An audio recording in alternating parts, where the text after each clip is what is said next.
अरे भैया 2 बिस्लरी दियो। ये ले थारी Bisleri. This 60-year-old brand is so iconic that Indians literally use its name instead of the word bottled water. A brand that practically built the entire category until the richest man in India walks into the scene. This time, he isn't just planning to compete with the big player. He's aiming to disrupt the entire bottled water market. But why is Reliance suddenly interested in selling cheap water? What do they gain from entering India's most predictable FMCG category? And what happens when the country's biggest disruptor targets a product? This is the story of how Reliance is moving to crack open one of India's safest, most trusted consumer categories. And why Bisleri, the OG of packaged water, is suddenly rethinking its existence. India's bottled water market looks clean, simple, harmless from the outside. But underneath, it's a madhouse.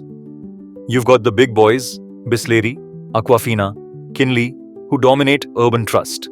Then you've got more than 1,000 small regional nameless brands selling water for cheap in semi-urban and rural markets. And here's the shocker. 75 to 80% of the bottled water market is unorganized. Meaning, no brand recall, no trust, no quality guarantee. Just plastic bottles with whatever water they could fill. For decades, nobody seriously tried to clean up this chaos. Until Reliance walked in with Campa. Before we get into the Reliance master plan, let's dig a bit into the history of packaged water bottle in India. When Bisleri entered India, people laughed at the idea of buying water. Why pay for something you get for free?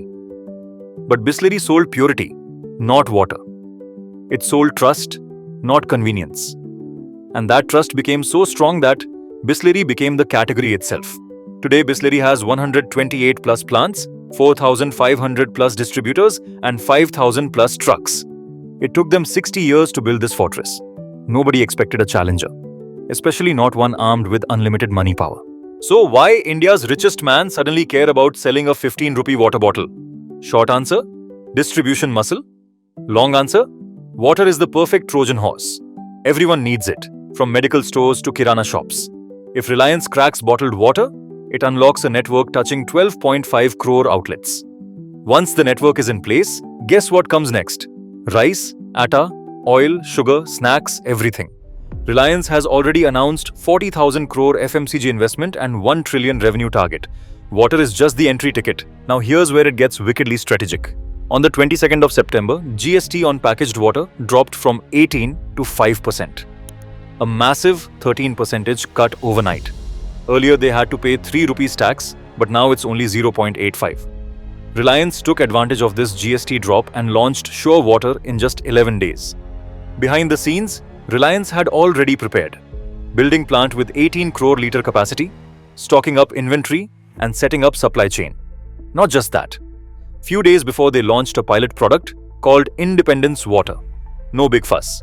It was silently used for market research. And the moment the GST dropped, they launched it. What a clever move.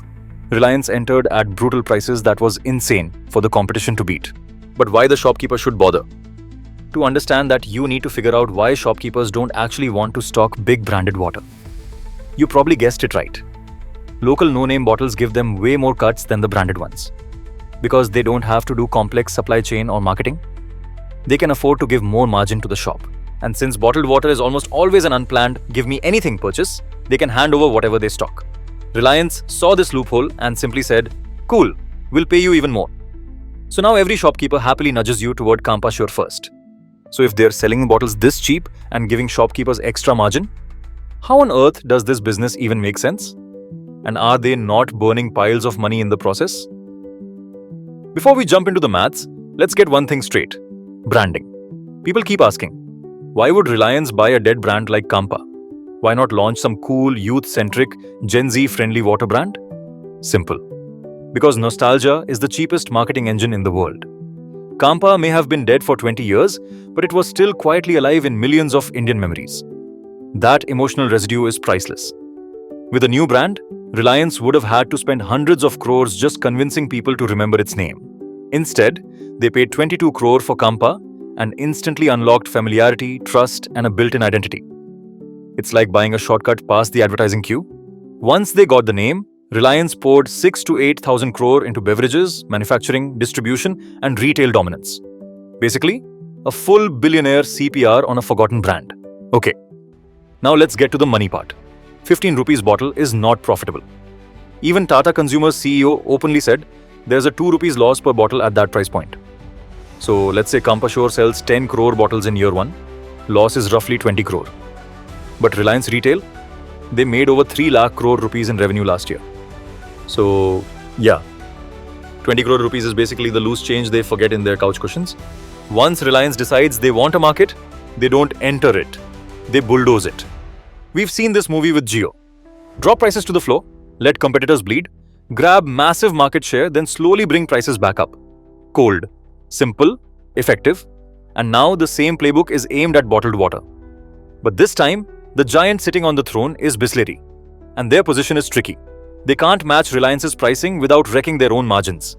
But ignoring Campa Sure means losing shelves in Tier 2 and Tier 3 markets where shopkeepers pick whatever pays them more. Realistically, Bisleri has 4 options: fight, ignore, move up market, or eventually sell. None of them are pretty. Meanwhile, dozens of tiny water brands will disappear over the next year as shopkeepers quietly switch to higher margin Campa bottles. And yes, the environmental bill will come later. More plastic, more groundwater extraction, but for now, people will simply enjoy water at 15 rupees. History is repeating itself. Only the category changed.